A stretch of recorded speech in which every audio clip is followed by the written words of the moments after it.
एक समय की बात है, एक घने जंगल में पहले दिन की सुप्रभात। प्रकृति की सुंदरता के आगे सभी जीव दीवाने थे। प्रकृति ने हर जीव को एक खास गुण से नवाजा था। उसी घने जंगल में एक बहुत ही खूबसूरत गुफा थी। उस गुफा में एक राजसी हाथी रहता था। वह जंगल का राजा था और अपनी दिलेरी और न्याय के लिए मशहूर था। उसके साम्राज्य में सभी जानवर एक साथ खुशी से रहते थे। उसके दरबार में उसके सहायकों में से एक शेर जिसका नाम बबर शेर था और दूसरा गरुड़ जिसका नाम विक्रम गरुड़ था। बबर शेर बड़ा घमंडी था। उसे अपने अहंकार का एहसास नहीं था। उसका दिमाग सिर्फ उसके महाबल पर ही था। वह सोचता था कि वह सभी जीवों से शक्तिशाली है और उसे सभी का सम्मान चाहिए। उसके दिमाग में सिर्फ यही विचार घूमता रहता था। वहाँ दूसरी ओर विक्रम गरुड़ एक बहुत ही विचारशील और सभ्य जीव था। उसकी दृष्टि बहुत तेज थी और वह जंगल के सभी प्राणियों को समझ सकता था। वह दूसरों की मदद करने के लिए हमेशा तैयार रहता था। वह ज्ञानी और दयालु भी था।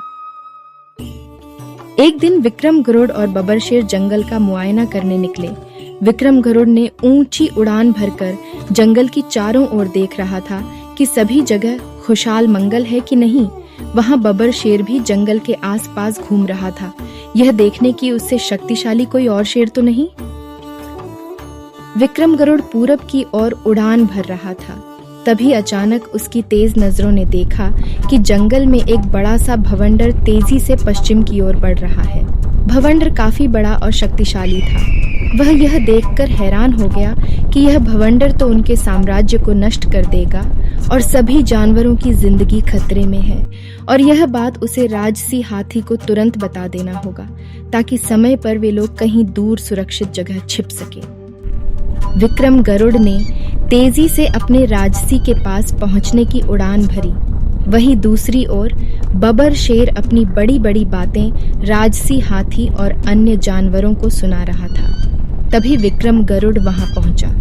उसने राजसी हाथी और अन्य जानवरों को भवंडर से आगाह करते हुए कहा, सुनो सुनो सुनो, मेरी बात ध्यान से सुनो। जंगल में पूरब की ओर से तेजी से भवंडर हमारे यहाँ आ रहा है। हमें तुरंत इस जगह को छोड़कर किसी सुरक्षित जगह जाना होगा, वरना हम सभी भवंडर की चपेट में आ जाएंगे और हमारी जान को भी खतरा है। भवंडर काफी बड़ा और शक्तिशाली है। तभी हंसते हुए बबर शेर ने कहा, विक्रम गरुड़, तुम बेकार की चिंता कर रहे हो। मुझसे शक्तिशाली जंगल में और कोई नहीं है। मैं उस भवंडर को मार भगाऊंगा और सभी की जान बचा लूंगा। विक्रम गरुड़ ने कहा, बबर शेर, यह भवंडर तुमसे भी ज्यादा बड़ा और शक्तिशाली है। प्रकृति की शक्ति के आगे तुम कुछ भी नहीं। राजसी हाथी विक्रम गरुड़ की बात समझ गया और बोला, यह समय आपस में बहस करने का वक्त नहीं है कि कौन अधिक शक्तिशाली है। बेहतर है कि हम सभी विक्रम गरुड़ की बात मान लें और तुरंत यह जगह छोड़कर किसी सुरक्षित जगह चले जाएं। राजसी हाथी ने विक्रम गरुड़ से कहा, विक्रम, मैं तुम्हारी तेज नजरों को मानता हूँ। तुमने पहले भी हमारी जान बाढ़ से बचाई थी। अब तुम हमारे लिए सुरक्षित जगह खोज कर लाओ ताकि हम वहां महफूज रह सके। विक्रम गरुड़ ने नम्रता से कहा, जरूर राजसी हाथी, हमें झील के पार काली घाटी की तरफ जाना चाहिए। काली घाटी की तरफ कहीं बड़े वृक्ष है, वहां भवंडर नहीं पहुंच सकता और हम सभी इससे बच जाएंगे। यह बात सुनकर अहंकार से बबर शेर ने कहा, तुम लोगों को डर के जाना है तो जाओ, मैं तो यहीं रुककर भवंडर को मार भगाऊंगा। राजसी हाथी ने फरमान बताते हुए कहा, तुरंत सभी जानवरों को यह जगह छोड़कर अपने बच्चों के साथ काली घाटी की तरफ चले जाएं। राजसी हाथी और विक्रम गरुड़ ने बबर शेर को काफी समझाया, परंतु वह अपने अहंकार में नहीं माना और वहीं रुकने का फैसला किया।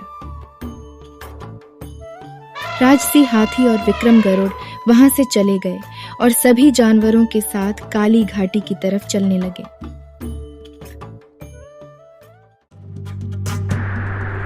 थोड़े समय के बाद भवंडर आ पहुंचा और बबर शेर उससे लड़ने लगा और भवंडर की चपेट में आकर उसकी धूल में कहीं खो गया। बबर शेर को कुछ दिखाई नहीं दे रहा था और सिर्फ अपनी शक्ति से लड़ने की कोशिश कर रहा था। तभी अचानक से उसने विक्रम गरुड़ की आवाज़ सुनी। विक्रम गरुड़ ने बबर शेर को धूल भरी भवंडर में देख लिया और कहा, बबर शेर, तेजी से अपने दाहिने की ओर भागो और बस भागते रहो जब तक तुम भवंडर से बाहर निकल न जाओ। बबर शेर ने विक्रम गरुड़ की बात मानते हुए भागना शुरू किया और भवंडर से बड़ी मुश्किल से बाहर आ गया और उसकी जान बच गई। सभी जानवर राजसी हाथी के साथ काली घाटी पहुंच गए और पीछे से बबर शेर और विक्रम गरुड़ भी पहुंच गए। राजसी हाथी और सभी जानवरों ने विक्रम गरुड़ की प्रशंसा की और धन्यवाद किया और उसे जंगल का असली शूरवीर घोषित किया। विक्रम गरुड़ ने मुस्कुराते हुए कहा, दोस्ती में सेवा करना और अपनी शक्ति का उपयोग दूसरों के हित में करना ही सच्ची शक्ति है। राजसी हाथी ने शेर को समझाया कि अहंकार और घमंड बुरे गुण हैं और हमें हमेशा नम्र और समझदार बने रहना चाहिए। बबर शेर ने अपने अहंकार को छोड़कर एक समझदार और नम्र जीव बनने का फैसला किया और उसने अपने गरुड़ दोस्त विक्रम को धन्यवाद दिया। इस कहानी से हमें यह सीख मिलती है कि हमें शक्तिशाली होने के साथ साथ दयालु भी होना चाहिए। हमारे पास जिंदगी में कई तरीके हैं जिनसे हम दूसरों की मदद कर सकते हैं और समृद्धि का एहसास करा सकते हैं। शक्ति का सही उपयोग हमें दूसरों के हित में योगदान देने में मदद करता है और असली शक्ति एक सच्चे और नम्र हृदय में छिपी होती है।